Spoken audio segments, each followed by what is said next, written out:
যখন আমাদের বাসায় গ্যাস থাকে না তখন আমরা নিনজা টেকনিক দিয়ে রাইস কুকারের ভিতরে নাস্তা বানাই, আবার রান্নাও করি। তো কিভাবে করি সেটা আপনাদের সাথে শেয়ার করবো। সো হ্যালো এভরিওয়ান, আসসালামু আলাইকুম, welcome back to my other blog. আশা করি সবাই ভালো আছেন, আলহামদুলিল্লাহ আমিও ভালো আছি। তো আজকের ভিডিওটা শুরু করছি দুপুরে রান্না বান্না দিয়ে। এখানে দুপুরের জন্য আমার আম্মু রান্না করতে হচ্ছে আলু, কাঁকড়া আর ছিল পেঁপে। এগুলো দিয়ে যে পাঙ্গাস মাছটা এনেছিল বড়, ওই মাছ দিয়ে রান্না করা হবে। আর এই কাঁকরোলগুলো ছিল আমাদের আম্মুর গাছের কাঁকরোল। নিজেদের গাছে যে কোনো সবজি খাওয়ার টেস্টই থাকে আলাদা, যেহেতু এখানে কোনো ফরমালিন নেই তাই টাটকা টাটকা সবজি খাওয়ার টেস্টই আলাদা হয়। আর যদি হয় মাটির চুলার রান্না, তাও আবার মায়ের হাতের, তো সেটার তো স্বাদের কোনো তুলনাই হয় না। তো মাছগুলো কষানো হয়ে গেলে আমার আম্মু তুলে রেখে দিয়ে এগুলোর ভিতরে আবার সেই ঝোলগুলোর ভিতরে দিয়ে দিয়েছিল সেই সবজিগুলো ভালো করে কষিয়ে নিয়ে তারপর মাছগুলো দিয়ে দিয়েছিল আর পরিমাণ মতো পানি দিয়ে দিয়েছিল। দিয়ে বেশ কিছুক্ষণ রান্না করে একদম ভালো করে যখন সেদ্ধ হয়ে গেছে তখন নামিয়ে নিয়েছিল। আর একটু ঝোল রেখে দিয়েছিল, যেহেতু সবজি যে কোনো সবজি রান্না করলে একটু ঝোল না রাখলে একদমই খেতে ভালো লাগে না। তো আমার আম্মু কালির কড়াইটাতে একটা ভালো কড়াইতে ঢেলে নিয়েছিল, যেহেতু কালির কড়াইটার ঘরে নেবে না তাই। তো দুপুরে রান্না বান্না শেষ। এখানে কাঁকরোল দিয়ে, আলু দিয়ে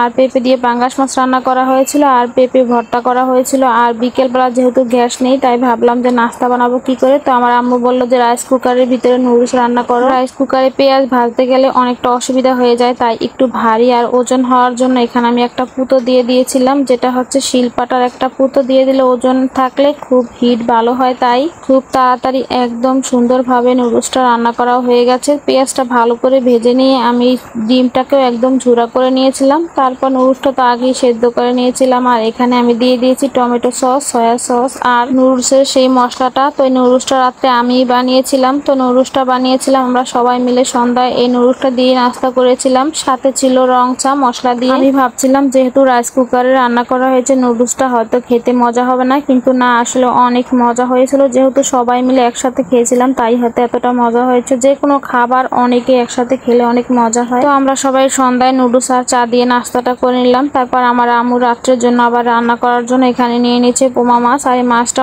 অনেক বড় ছিল আর সাথে আলু দিয়ে রান্না করা হবে। তো যেহেতু গ্যাস নাই তাই আমার আম্মু বলছিল রাইস কুকারে একদম মেখে রান্না বসিয়ে দেবে। তো আমি এই মাছটাও রান্না করেছিলাম, রাইস কুকারে মাখিয়ে দিয়ে দিয়েছিলাম। আলু আর হলুদ, মরিচ, পেঁয়াজ, রসুন আর লবণ দিয়ে ভালো করে মাখিয়ে তারপর একটু কষিয়ে নিয়েছিলাম ঢাকনা দিয়ে। আমি মাছটা রান্না করার সময় পেঁয়াজ রসুনটা একদমই ভেজে নেইনি, একসাথে মাখিয়ে দিয়ে দিয়েছি। তারপর ঢাকনাটা তুলে আমি মাছগুলো সব দিয়ে দিলাম। মাছগুলো সব দিয়ে একসাথে পানি দিয়ে রান্না করে নেব। যেহেতু মাছগুলো রাইস কুকারে রান্না করা হচ্ছে তাই একদমই ভেজে নেইনি, কাঁচাই রান্না করেছি। তাই বলে কিন্তু মাছগুলো একদমই সাদা থাকবে না, খুব সুন্দর হবে কালারটা মাছের। কিছু কিছু সময় খুব সাধারণ ভাবে একটা জিনিস রান্না করলেও খেতে অনেক মজা হয়। তো আজকের মতো ভিডিওটা এই পর্যন্তই। সবাই ভালো থাকবেন, আল্লাহ হাফেজ।